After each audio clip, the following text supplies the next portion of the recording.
मिल चुका है। आदरणीय प्रधानमंत्री जी ने जब यहाँ पर दिल्ली में आकर सरकार संभाली, उस समय स्थिति बहुत अच्छी नहीं थी।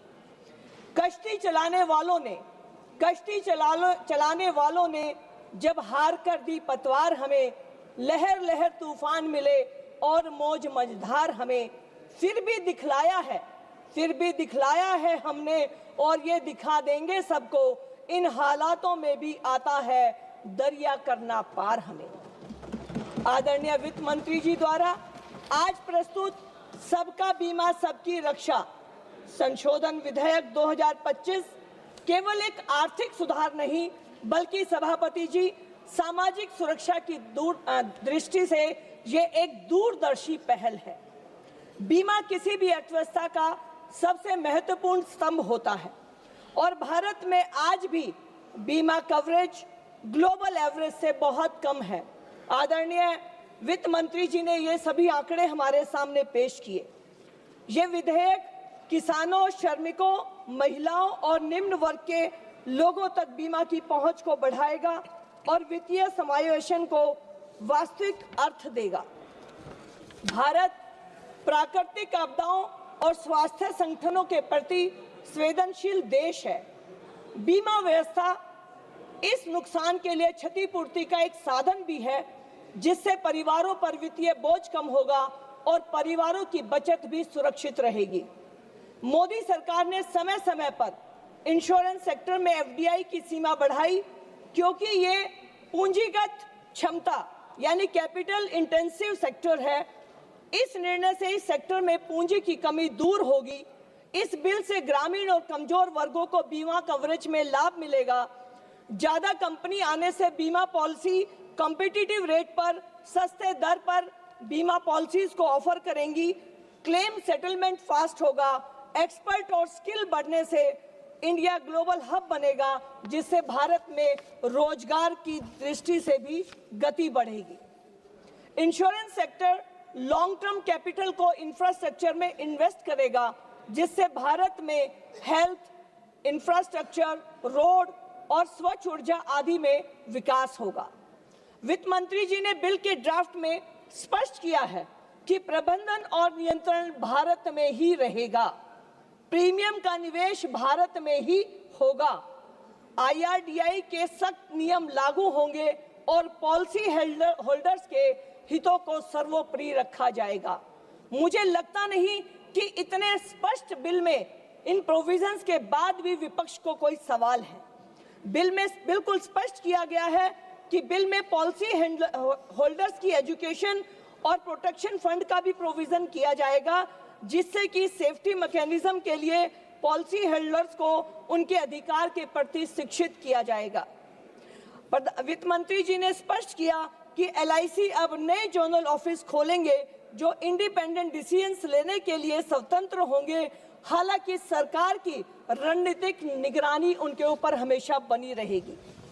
और सबसे बड़ा डर डेटा का।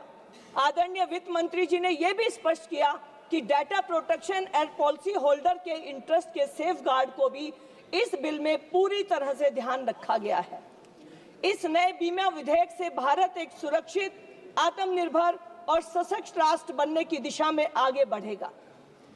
आदरणीय सभापति जी, विपक्ष के लोग बार बार सवाल उठा रहे हैं कि सरकार जल्दी में क्यों है।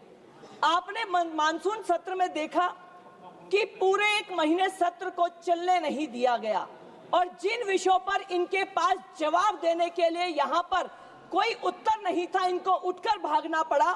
तो हम आदरणीय प्रधानमंत्री जी के बारे में बताना चाहती हूँ कि प्रधानमंत्री जी हर समय देश के लिए सोचते हैं और सरकार रात दिन विकसित भारत के लिए काम कर रही है। Please conclude.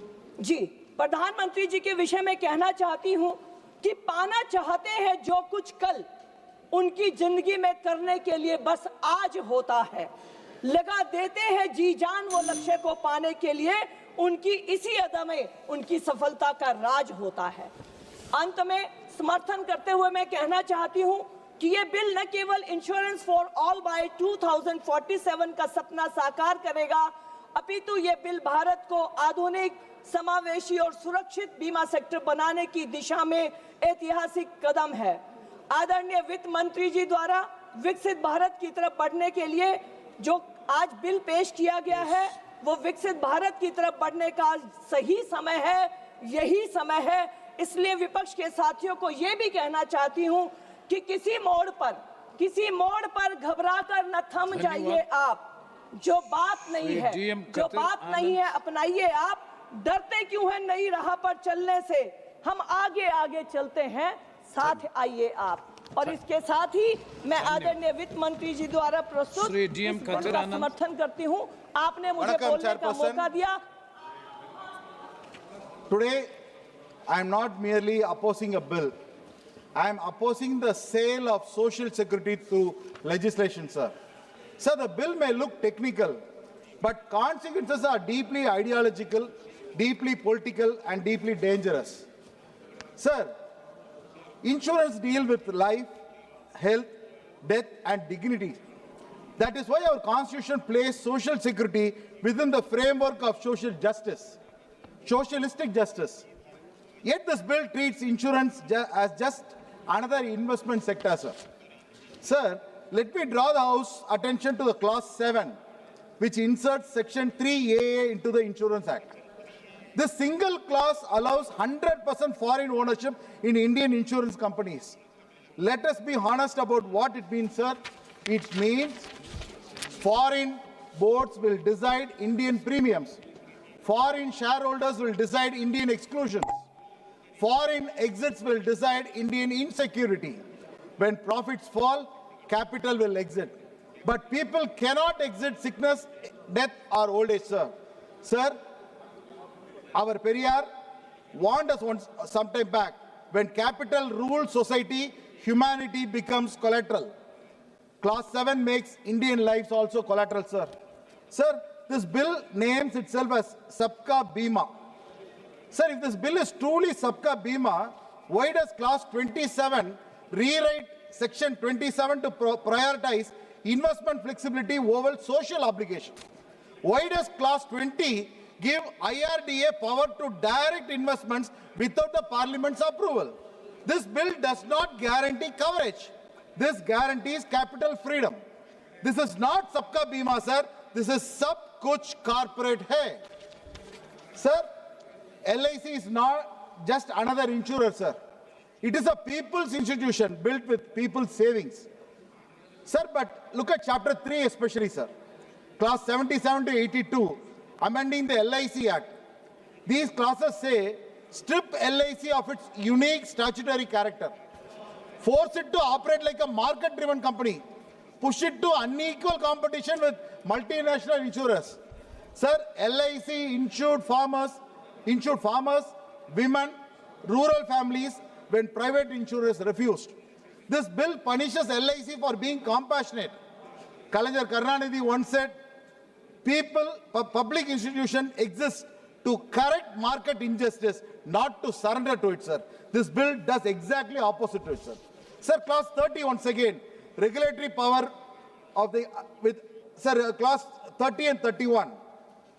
Speaker, sir, through the Clause 30, amending Section 34 and Clause 31, amending Section 34A, IRDA is given sweeping powers to issue binding directions, sir.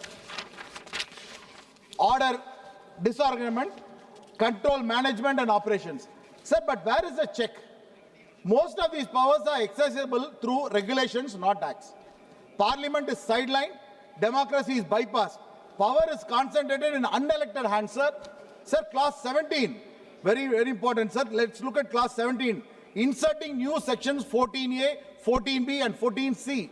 These provisions allow centralized processing of KYC documents, sharing of sensitive health and financial data, large-scale data pooling by insurers and intermediaries. Sir, at the time when India still struggles with data breaches, this bill creates data power without data accountability. This is not a digital governance, sir. It is a data colonization. Sir, clause again to 59 to 63, sir. Speaker, sir, under clause 59, 61 and 63, penalties can go up to 1 lakh per day, 10 crores maximum, without clear statutory safeguards. This becomes regulations by fear, not regulation by fairness. Justice must be proportionate, sir. Power must be accountable. Sir, clause 69. Through clause 69, inserting sections 114B and 114C, the authority is empowered to issue subsidiary instructions.